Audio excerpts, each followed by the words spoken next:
give back platforms. So I think you're going to find her story fascinating. She comes from ex-VP of American Express, and then 7 years ago she gave that all up to pursue her dream of building a purpose-driven, mission-focused business. So she'll be with us 10 o'clock on Thursday, and you'll be able to ask her any questions about how she did it. She's raised funds for this business, although it has a charity angle to it. She's still managed to raise money, and I think you guys will find her story amazing. She's super smart, and she's got some really fascinating insights as to how to build a charity-focused business but for profit, as well as how to build, frankly, a technology business with the users that she's got and so on. So 10 a.m. Thursday. I'm also going to be releasing a new video blog this week. It will come out Friday evening around 6 p.m. London time.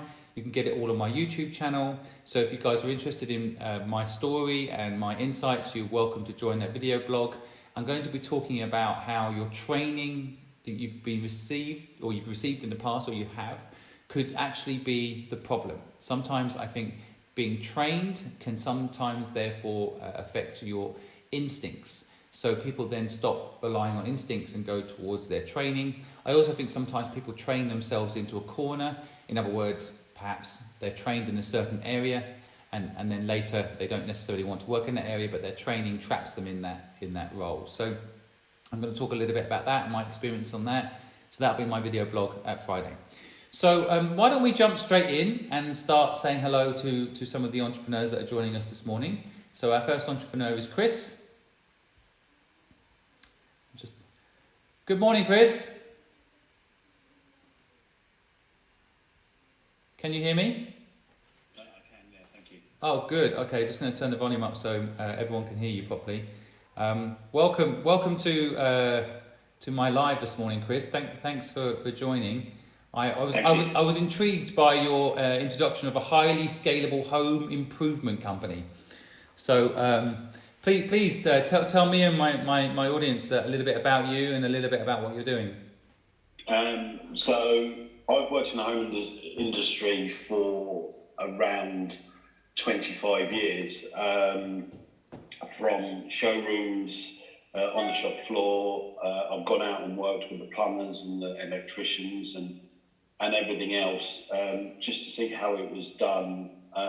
So when I spoke to my customers, I knew what I was talking about. I moved on to project management and sort of dealing with builders and sort of all the tradespeople, and I just noticed there was a disconnection between customer, builder, and the person in the middle, and it just sort of got me thinking, that there must be an easier solution to do this, and obviously in the meantime of that, we've had sort of companies like Checker Trader and people like that sort of come onto the scene where they recommend a builder, and then it's just sort of potluck what actually happens with that builder, really.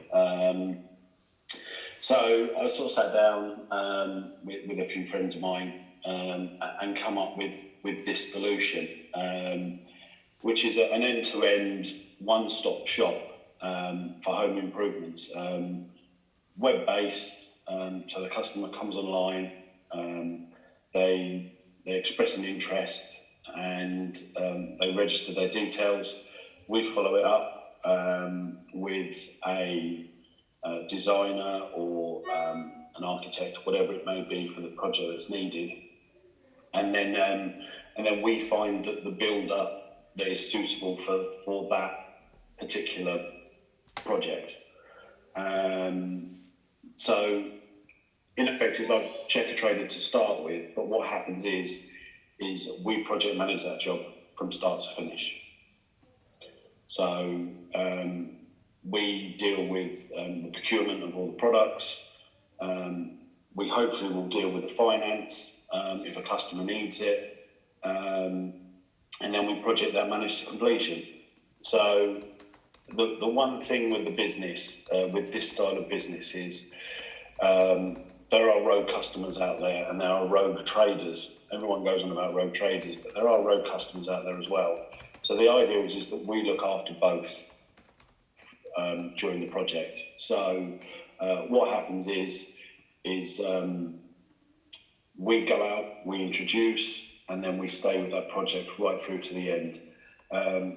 If it's to our standard, we pay the contractor straight away, and then we look to get the money off of the customer. So that keeps us in good favour with the builder.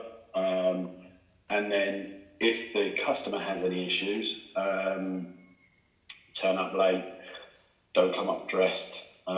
These are all true stories. Guys turning up on site, in clothes they went out in last night, and they get dressed on the customer's driveway for a day's work. That's not professional in any shape or form. So they come to us with any issues, and then we then approach the trader.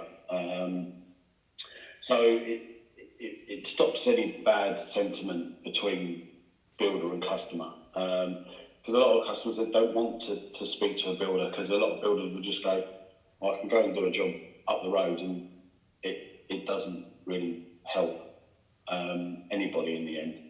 So that's sort of the basics of it. Once the job is completed and everything is happy, everything's paid for, the website becomes like a giant logbook for the customer. So they can log on at any time. They will see messages from the builder, from us. Once the job is completed, the online, everything for them will be there.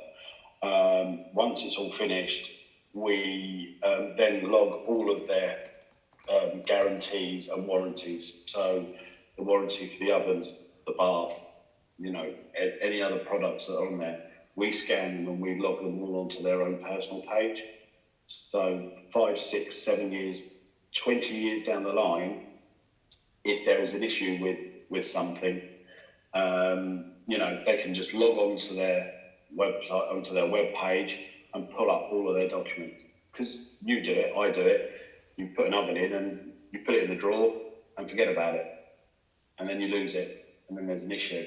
So we're looking to look after that customer for an entire lifetime, really. With the scalable part of it, the idea is that we will start in my home county of Kent and London, and then we just go sort of county by county, installing a designer into that area, and then we just look at newer builders, sort of tradespeople in those areas. So it can be a multinational company very, very quickly. Yeah, I think I get it. So, what right now? Where are you at with the business? Is it in prototype stage? Is it in the market? Is it being used? It has been used. I have done a few projects, not via the website or anything else. It's just purely via friends and people that I know, just to see if it was viable to do. I have a lot of my contacts, so I've got a lot of my accounts with firms where I can supply all the products, correct terms, so sort of 50-60% off of retail price. And I have a good group of sort of builders and plumbers and everything else that I use in this area. But as I say, to make it viable and work, the website needs to be built correctly. Some trade shows need to be done, and obviously in today's climate it's not brilliant, but trade shows need to be done and gather. Trade shows are a way forward to gain traction and to find the business. Got it. Yeah. So I guess I always think, how can I help you? And then I also think, like when I listen to what you're doing, I have some quick points. But maybe I'll start off just asking you, maybe what do you need at this point? So at this precise moment in time, probably first and foremost a little bit of mentoring and some funding. Really, the website is not a cheap website. It's not just sort of like a one-page. This is us sort of thing.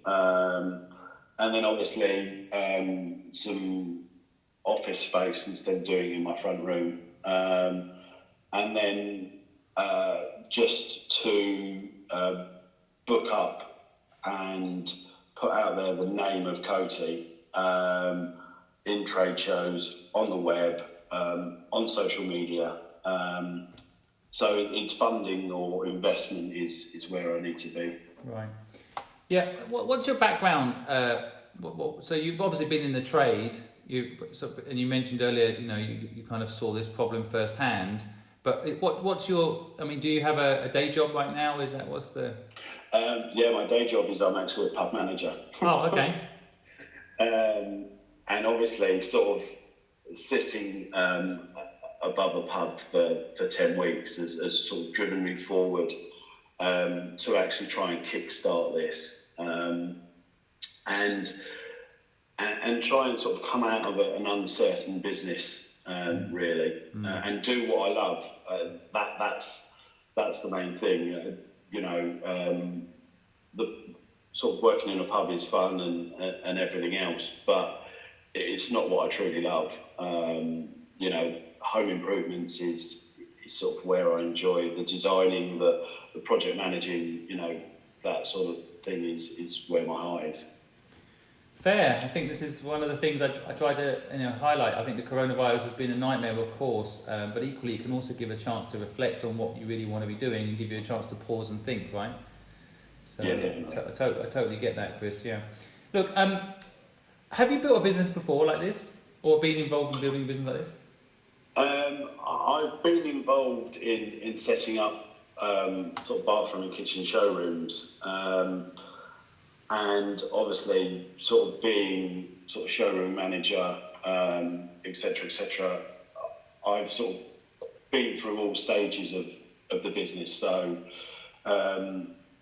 one of my sort of first sort of real projects, I became showroom manager, but I also ended up being their project manager, booked in all the projects throughout the year, took the business from doing 350, 400,000 a year to doing 1.2 million a year, sort of through sales and bringing on board tradespeople that we could genuinely trust. I mean, I think when starting out in a business like this, I think there is an element of this that might be a bit heavy for you at the beginning, but just to mention it, it's like, what's the purpose of you doing this business? So, in the pub game, I can see it, there's an element there of like entertaining people, socializing, so there's that entertainment factor there. But I wonder with this business, I mean, what's driving you to want to do this business, say, over running your pub? Honestly, I don't like dealing with drinks all day. But realistically, home improvements is what I'm good at. With the greatest respect to anybody who works in the pub, because it is a very, very hard game. Anyone can pull a pint and anyone can smile. I just want more from my life. I know of people out there who have tried to do this, have done it okay, and they do quite well out of it. I know from my background how picky I am on perfection that I can make a very, very successful business. Yeah, I mean, I can sense your sincerity and passion to kind of create something for yourself here. Okay, well, let's just talking about the business for a second. I mean, from my personal background, I always look at things from kind of either it's a lifestyle business, which can be fun and manual, or is it this big, let's call it online platform that can scale and so on. And neither, by the way, is necessarily wrong. There's no right or wrong to this, but I'm just wondering which way you want to go with it. I think personally it needs to be a bit of both. It can't just be an online platform. There has to be some interaction with that customer. the platform is just a very, very good base for the customer to feel involved in what's going on. But you still need to go out and see that customer. You still need to measure their bathroom, kitchen, loft, extension, whatever it may be, or design the garden, whatever it may be. So there's always that personal interaction, and that's the part that I like. But just an easy system for a client to use and know that they'll be looked after, I think is a great thing. Yeah, I understand. Yeah, I think in a way you're so early on in the process. There's so much to tell you that what I think about this. That I think we're not going to be able to do it in this first initial chat, but I'll give you some basics, okay? I think that with a business like this, well, first of all, I understand what you like, the personal interaction piece, and what is good for a scalable business might not be the same thing, and partly what I'm seeing technology-wise is the ability for you to have a personal interaction, but through an AI system. So in other words, if people aren't happy with the builder, they can log a complaint with what seems like a human, but is an automated system on the back end, for them to then, get some empathy, get some understanding for the situation. And then frankly, the main point is you want that contractor to buck their ideas up, or be motivated to buck their ideas up, because they'll be given a low ranking, let's call it that. I was going to say stopped from getting, from if they don't treat the customer right, they won't get any more work. But I think they'll still get work, because there's always someone that won't be in your system and that will give them work. But the point being, you're trying to lift the standards of the industry and bring a quality service to the customer and give the customer some control over that situation, right? But I think, I was just looking at a bit of technology coming out from Apple where I can now measure my living room with my iPhone. It's got an infrared element to it where it can literally, and they're talking about it as an application for estate agents, for example, where the whole house can be mapped without anyone ever coming into the house. Now, I just had my garden done not so long ago, so I know what you mean about the personal touch and someone designing it. But I actually didn't meet the designer. I just spoke to him over Zoom. I showed him pictures of the garden. He drew it, and he sent me the drawings and design. It was approved, and then we allocated a contractor to do the work. So, and then the good thing about that sort of model is that the designer could be anywhere in the world, right? And then you've got a bigger pool of talent to tap into, because of course sometimes the problem in England anyway is actually finding the talent. The good people are busy, right? And the bad people are available instantly, and you wonder why, and then you find out about 3 weeks into the project. So I don't know. I wonder if there's a kind of short-term, mid-term, and long-term strategy for what you're doing. I feel like for a lot of people that start out in business today, the concept of getting an investor sounds like a good idea, and I understand why. But I can tell you, as an investor myself, so I can say this, I think that it's not always good to have an investor on board, especially at the beginning, because that investor's motivation often is to make money, right? And then in the early days, you need to figure out what the business actually is, figure out what the business is actually going to do. And if you have an investor on your back too early with a promise that you made about what the business will do, you end up having to stick to their plan as opposed to pivot and work within the market. So what I always say to people, there's a few ways, if you don't have any money to kind of get this going yourself, there's a few ways to think about it. First of all, I think you probably need a co-founder, so someone that can join you in the business and help you. Now, without going through right now your skill set, everyone's got one type of skill set. So mine actually is marketing and communications, but I can't design and I hate accounts. So any businesses that I do, I try to have those people involved in them with me, because I know they're not my strengths. I've learned to do accounts, I would add, but I don't really enjoy it and I don't really want to do it. So I always look for the people with those strengths to join me in the businesses. And I've built 17 companies from scratch, and what I've learned in that process is that quite often they're the first good partners stroke investors that you can bring in. So it's just something to think about, just this early conversations between us, but it's something to think about, like listing out your strengths, what you're good at, my instinct is you're very good customer service, you'll be very good with the people front end initially. But my instinct is and I'm just guessing, I don't know you well enough, Chris, I'm just guessing, so tell me if I'm wrong, but you're going to need a technical support person of some sort. Yes. Yeah. So, so if you're looking to raise money to build a website, which is fine, I would probably, instead of looking for an investor to build a website, I'd probably go down two routes. I'd approach some web design companies and see if they want to partner on this and have some equity in it and have some skin in the game and not just see you as a client, charge you and run off. And there are quite a few portals that you can place this concept on. You can get yourself a co-founder that is a technical co-founder, and then you build it together. So they you share the business with them, but my view is always I'd rather have 5% of Facebook than 51% of MySpace. So equity, don't worry about it too much. If you've got the right people involved, your equity will become more valuable, and having a 50-50 can be very valuable if you get it right. So that's my quick view. I think on the business plan itself, it needs some work. I like the overall concept of home improvement, a scalable home improvement platform. I think there's something in it.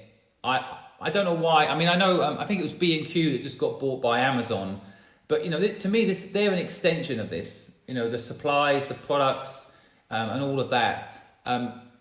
It would be. I mean, my personal first step after getting my team sorted out would probably be to see if there's a way to team up with a big institution like B&Q or and therefore Amazon, and kind of then people that are doing home improvements, which the terminology home improvements that you've used is interesting, because when I think of home improvements, I think about stuff that I do myself for some reason. But when you're talking about like overhauling my garden as I did, or putting my driveway down, or maybe I get some help for that. So you could run an interesting a marketing campaign where one side is just helping people do the basic home improvement stuff, and then scaling it up into like the bigger jobs, getting some help. Now that's the marketing strategy, beginnings of a marketing strategy there, but I would definitely consider initially get my team sorted out, fine tune the messaging and what you're actually offering, do what you're doing, which is test it with a few people on a manual level. I recommend reading a book called The Lean Startup. It's not a long book. I'm dyslexic personally, so I don't like reading books, so I don't often recommend books, but I think this book might be interesting for you. It just talks about how to get a business off the ground and figure out what people really want as opposed to what you think people want. Yeah. I mean, I've had a lot of stuff done. I've worked with a lot of builders in my time, in my lifetime. I know what you're talking about, but there's also a lot of good experiences out there, and there are a lot of reference check systems going on these days. People know the horror stories of builders in the 80s. We all watched Fawlty Towers, So for any of my American listeners out there, Fawlty Towers, you should watch it. But there's a funny builder in there, right? And I think that stuff. There's a lot of things out there. Now, I would also it's not directly related to what you're doing, but I would just have a little look at TaskRabbit. I don't know if you've seen this app. No. Okay, just have a look at it. It's not. I don't think it's brilliantly done. I've used it, but it is kind of pitching this: have someone help you with home improvements thing. Press a button, someone turns up and helps you, and they've got a rating system in there. I don't think it's what you're talking about exactly, but it has some traits of what you're talking about, and I think you can learn something from what they're doing. Take a look at that. Yeah. So, I mean, it's definitely one of those areas that I think that it's needed. I just see how early you are, but I also think that you could. I don't know what you think. Maybe I don't know what you think about the not getting an investor too early thing. I don't know what you think about partnerships with people like B&Q. If you have any of those relationships, maybe tell me what you think of my feedback. See if it resonates.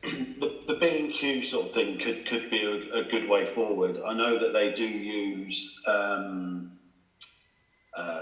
local builders to do their installations. So they just sort of look at a few, pick a few, and go, yeah, that they'll do. I think I could probably make it work for the sort of the 2 or 3 B&Qs that may be around this area.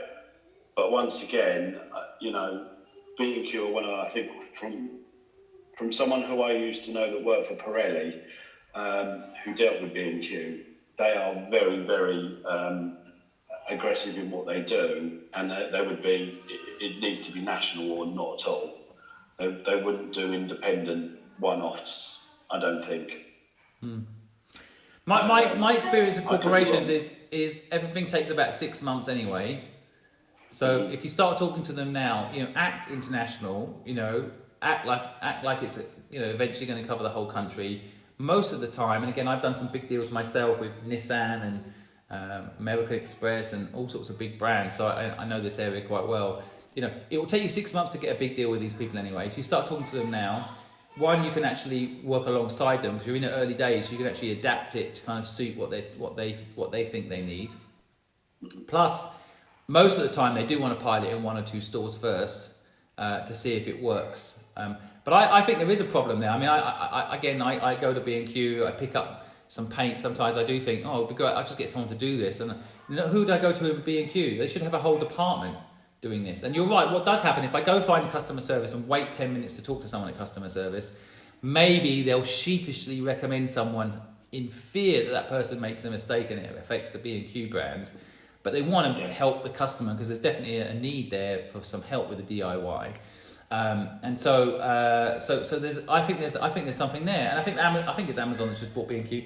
But you know, with new ownership and a challenging world, everyone's looking for new ways to make revenue. So if there wasn't a way for them to make extra revenue out of the customers coming in there and buying stuff, and all they need is a trusted platform on which to recommend people to find the person that will then go and do the work they need doing, and then they buy the stuff at B&Q. It's a win-win, right? Yeah. So, but I hear you. I mean, definitely, if it was easy, everyone would be doing it. None of this stuff is easy, but I think for you, that would be a good baseline client. And maybe, just maybe, and I've had this happen to me, so I know this can happen, they would invest in you. And they'd be a much better investor than an early, you know, an angel like me, I think, because they could bring you both sides of the equation. They could bring you the tradesman credibility, and they could bring you the clients using the app. Yeah. Yeah, that sounds good. Also, the word recommendation is not one that's touted around very often. One of the first jobs I ever had in this industry, and we never had fitting teams. We were just supply only, and you'd get the customer go, "Do you recommend anyone?" And we were like, "No." You just wouldn't do it because it'd come back and bite you on, you know. So we sad, isn't it? It's a sad reality of things. These are quite good, but we never use the word recommendation. Yeah, I mean, no good deed goes unpunished, right? Yeah. That's what people tell me about helping people for free on this stuff. But I don't. I think there is also an element of like you've just got to. Well, I mean, at the end of the day, the recommendation thing. Yeah, I mean, you just got to build up a bank of people that you trust. So I had some pictures hung in my home recently, and I'm just so bad at DIY that I got someone in, and I got it for the picture frame people, the people that I bought the frames from for my pictures. I asked them, and they recommend someone, and they were really good.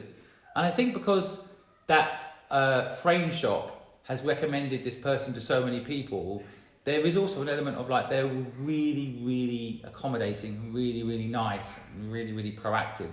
So I think if you get the right tradespeople, to your point at the beginning of this conversation, it can make a huge difference. That's what I've written something called the coaching standard. So it's a long list of bits and bobs that are set out on what we would expect.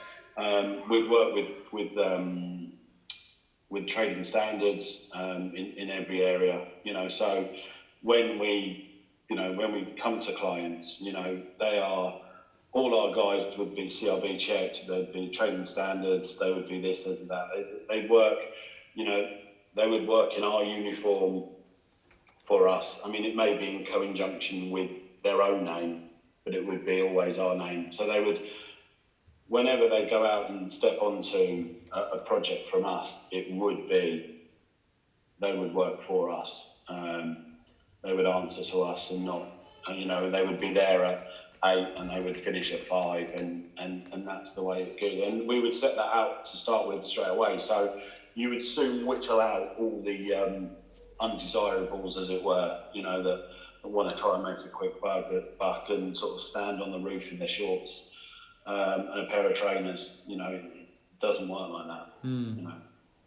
And I do have sort of on my extended team, I have an ex-builder, 40 plus years in the trade. He's retired now, but he said he would work with me to do the onboarding for the tradespeople, because obviously he knows what he's talking about, far more than I do. So he said he'd help that, and I've got a guy who do all the health and safety for me as well. So I do have sort of a part team that are sort of there, but they don't want to come on board. One has his own business, and the other one's quite happy playing golf all day. Yeah, that's part of the problem. You need people that are motivated, right, to actually care about this. I mean, that is another area that you could work on a bit. I mean, I worry a little bit that this could turn into, you running a crew. And that's a different business, by the way. And I think that's actually an interesting business. I see quite a lot of property developers work this way. They have a trusted crew. They go in and develop properties. They get the job done efficiently and professionally, and then they sell them or work with the people that own them to sell them and share the profit. Right? That's an interesting little business model. But I think your idea is bigger than that, and so just be careful you don't end up running a crew. What you really need, and this could be another thing you could think about working on. This doesn't cost any money, but just kind of put out there what you're doing on certain groups. Let's call them tradesman groups, and say, anyone out there looking for work, let me know. And then do your due diligence on these people and begin to build up a bit of a, let's call it an Excel sheet of talented people looking for work. I mean, TaskRabbit would probably be a good one as well to kind of mine a little bit.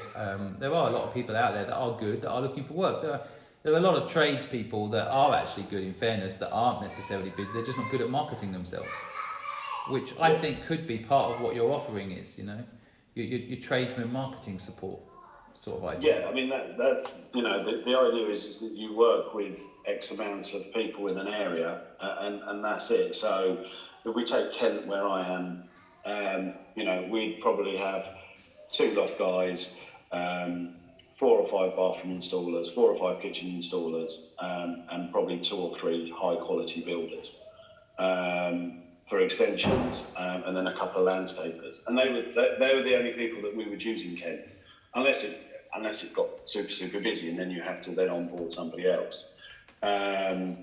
So, and all these guys would work our way. They know that we would look after them at the end. They get paid,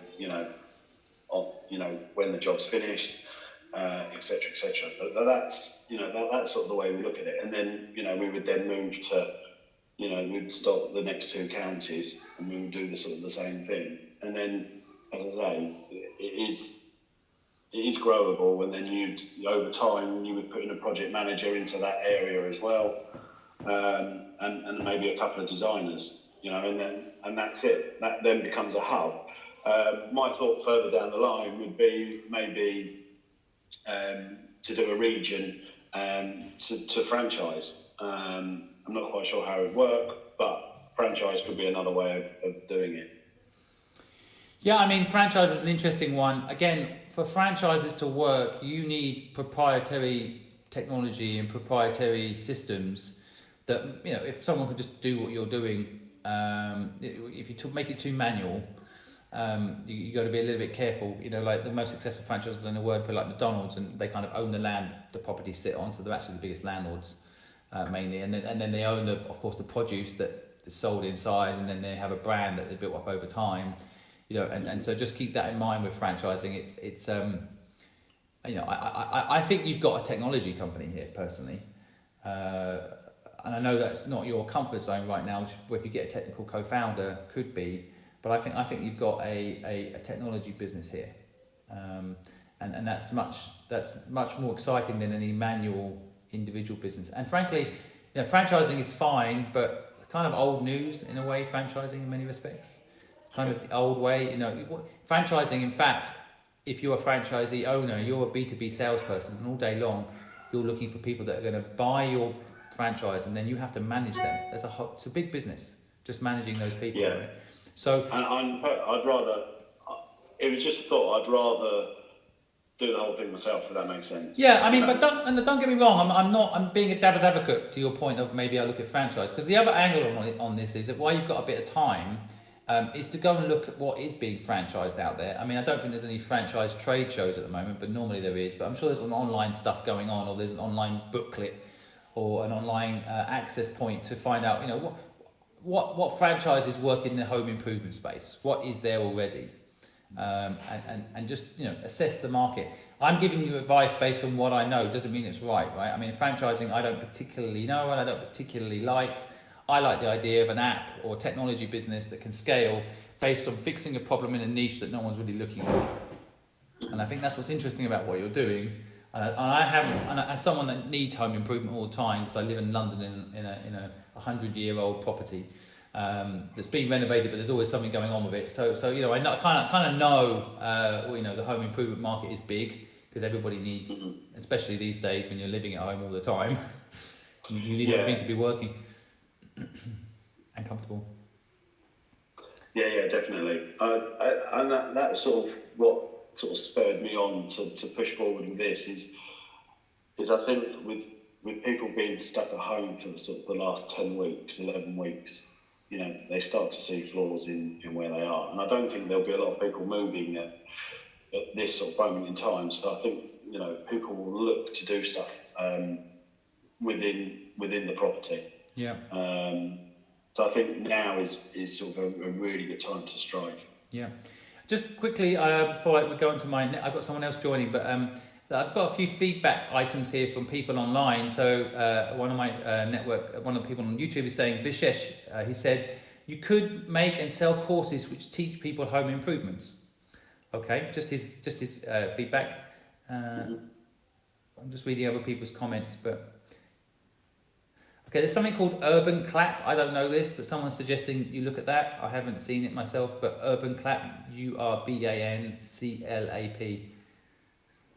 So thanks for that, Vishesh. That's cool. All right. Yeah, Chris, I hopefully that's given you a little bit of help at this early stage of what you're doing, and good for you finding something you're passionate about and want to work on, and that's kind of what I'm about, helping people do that. So I wish you the best of luck with it. Thank you. Stay in touch. Will do. I look forward to speaking to you again. All right. Take care, Chris. Thank you very much. Bye-bye. Bye.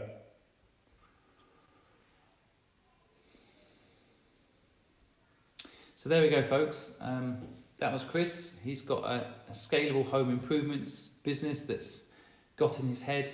He kind of represents, I think, a lot of good people in the UK right now that are perhaps reassessing what they want to do with their lives. I think the coronavirus has caused this reflection point for a lot of people, and he, run a pub, and that's fine, but he wants more from his life.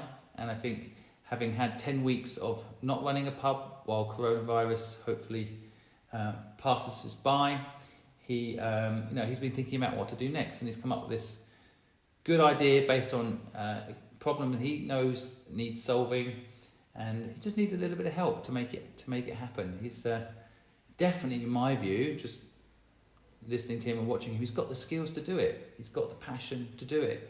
And he just needs a little bit of help from me, maybe from you. So Vishesh, a few others that have made comments, thank you for making the effort and trying to help. I think it's important. I know it sounds, to some people I've had comments, why help? Why spend 40 minutes with someone in such an early stage business who hasn't got any money? What's the benefit to me? And I think to me it's not about what the benefit is to me. It's like if I help one person right now, like Chris, get his business up off the ground, and then he goes and does something purposeful with his life, and that I think could have an effect on hundreds of people's lives that are in his life.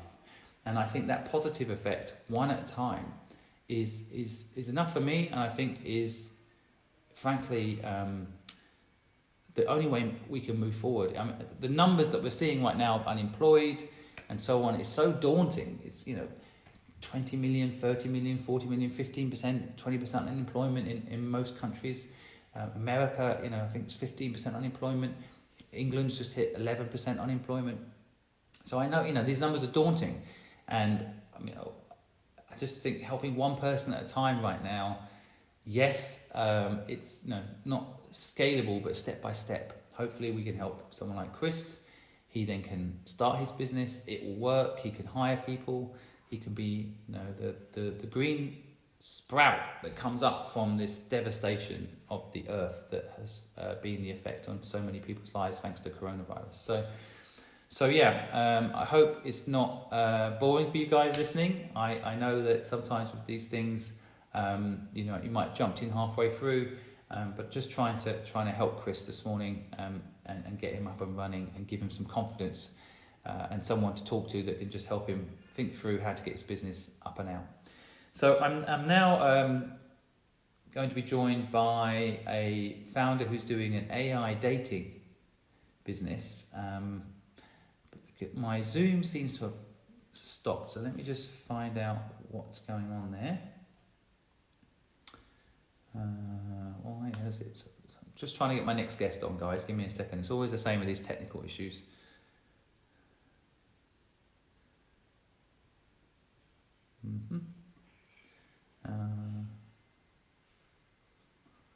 All right.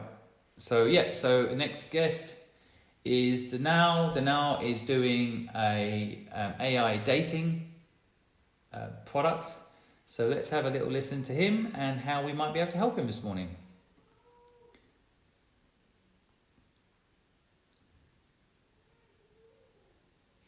It's just coming on, guys. 1 second.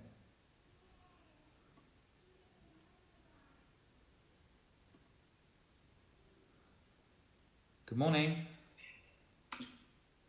Hi, Simon. Hey, Danal, how are you doing? Good. How are you? I'm good. Yeah, great. Thanks very much. Where are you in the world? I'm actually based in Paris. Oh, beautiful. Okay, wonderful. Are you guys okay in Paris? Everything all right?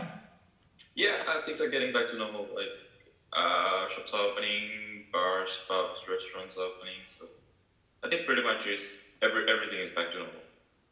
That's good to hear. Yeah, I think in London we're doing the same. I'm just a bit scared that we're not ready for it, but.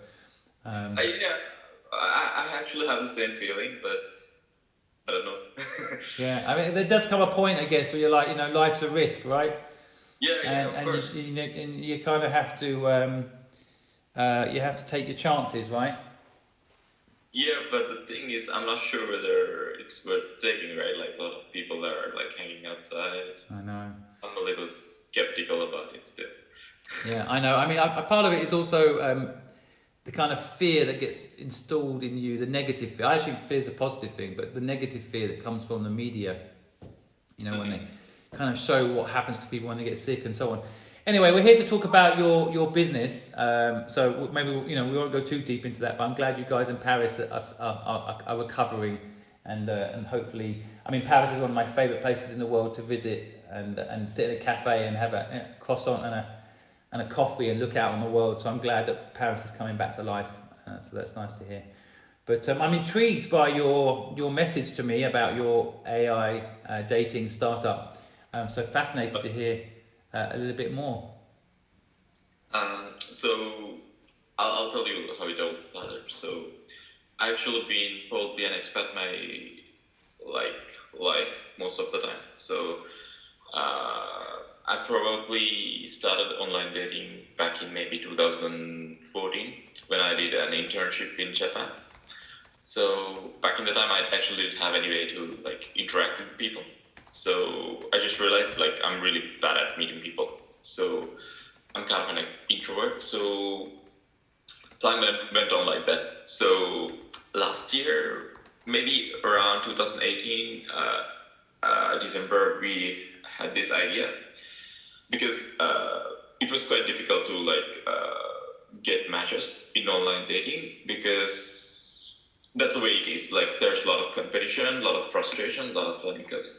So we thought maybe to kind of solve our issues, we should come up with a technology. As an example, to help people choose the best photos, how to order them, what are the good-looking photos, what are the bad-looking photos. As an example, I have a perception, okay, this might look good, but in reality, it doesn't. So other way around as well. So there are a lot of parameters like that. So our initial thought is like a wingman or some friend who would help another person to create and enhance, enrich their dating profiles. So we kind of followed up with that idea. We kind of created a tech which can detect attractiveness of the photos, some basic parameters like whether the person is wearing sunglasses, what kind of clothes the person is wearing, what kind of scenery it has. So we kind of put those machine learning models together, like kind of formulate an online dating coach, a dating coach that who could help with users of online dating platforms. So we initially thought of this as a B2C opportunity where we kind of give chatbot or an AI for individuals to get advices for dating, to build their dating profiles. But now we see a bigger opportunity. It's not a dating coach for dating applications, but rather a lower level tech, such as a profile enrichment and a technique to enrich the user profiles plus increase the user engagement. So if I put it into more understandable terms, so dating applications need to know if this profile is fake or not, if this profile has nudity or not, if this profile has clear photos, whether the face is visible, whether the person has good enough quality photos. Also, things such as like whether this photo is showing enough characteristics about the person, whether what kind of vibe this person gives out. So what we're thinking is like we could use our technology to do that on behalf of the dating application, because if it was Tinder or maybe Match Group, they would be able to do it because they have the tech and they have the people. But most of the other dating applications will not have that much resources. So I think we see a bigger opportunity.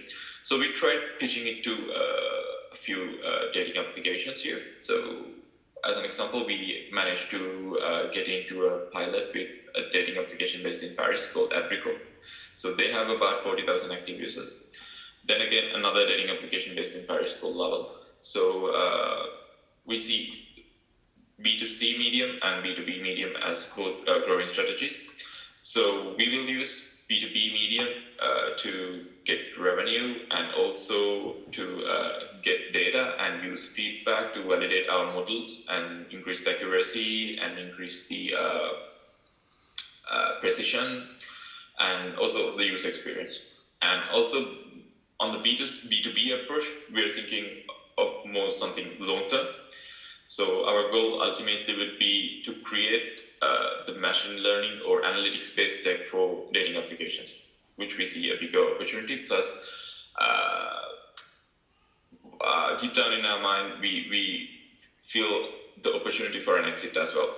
So if you see a lot of dating applications, they acquire each other. Match Group owns majority of the dating applications we hear.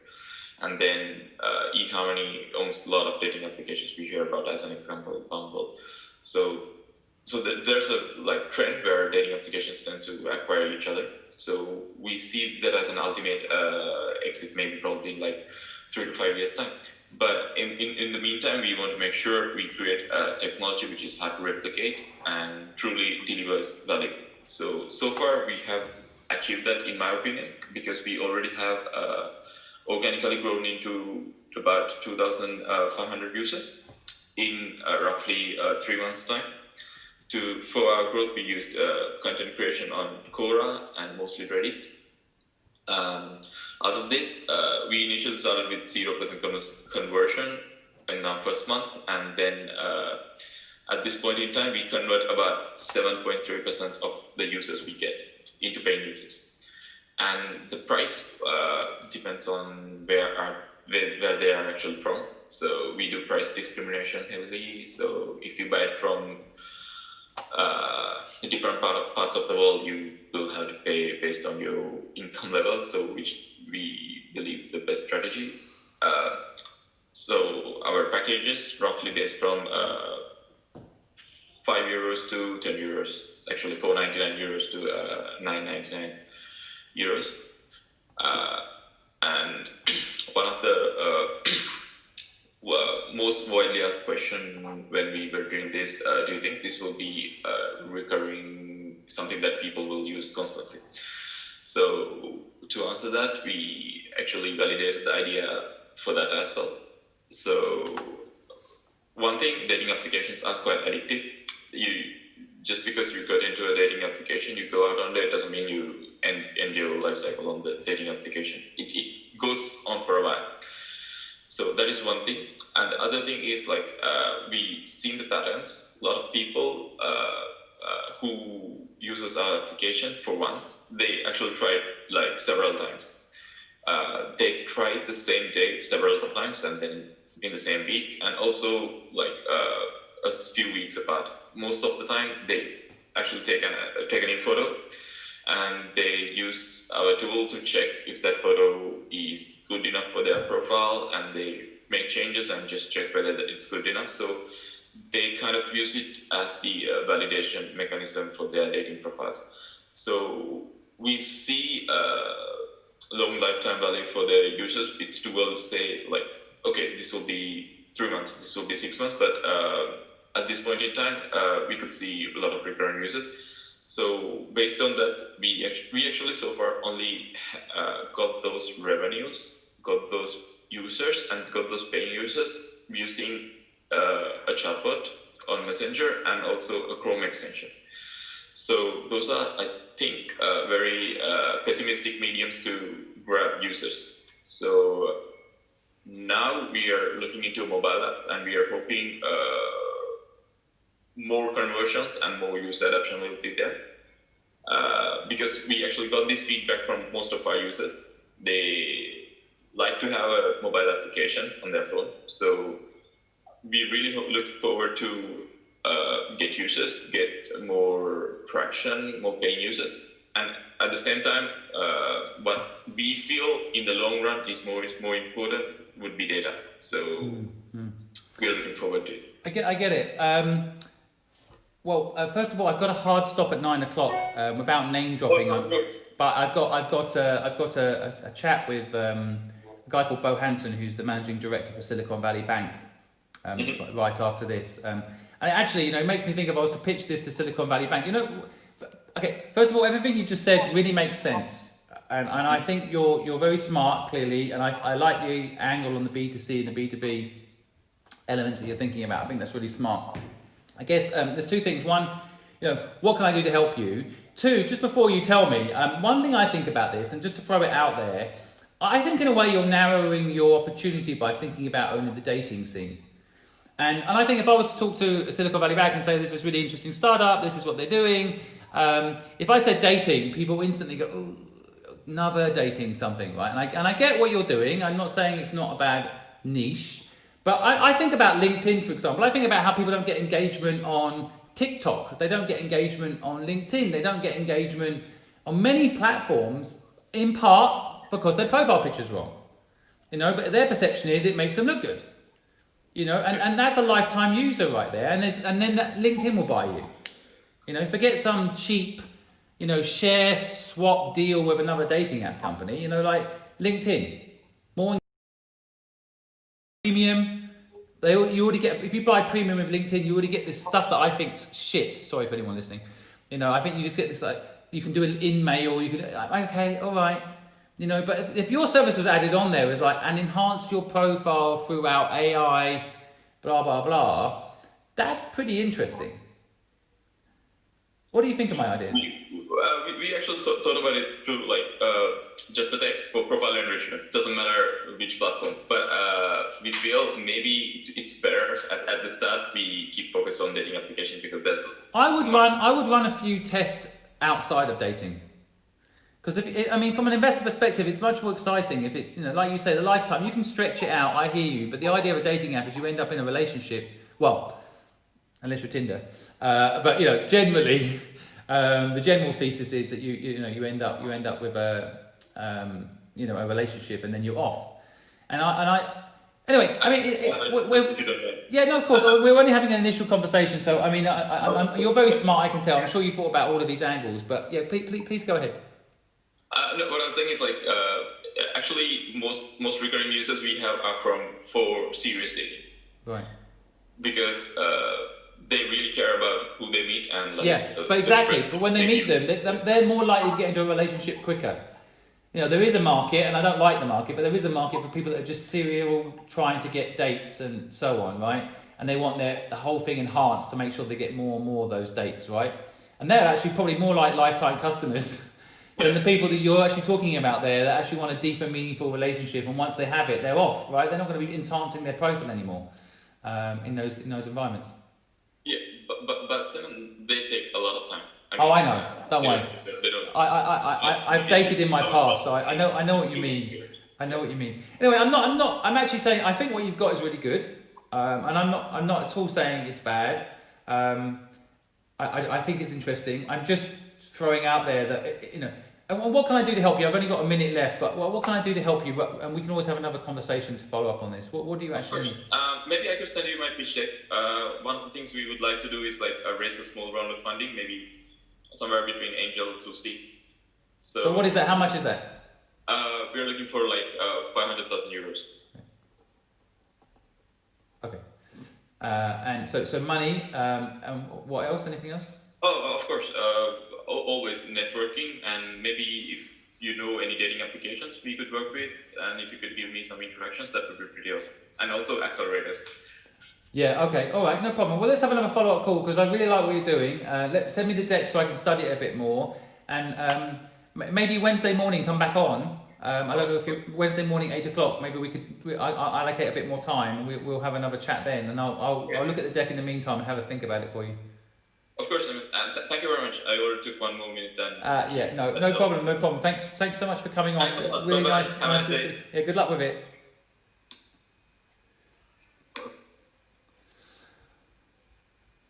Okay, folks. So that is a fascinating idea. I really think that's an interesting one.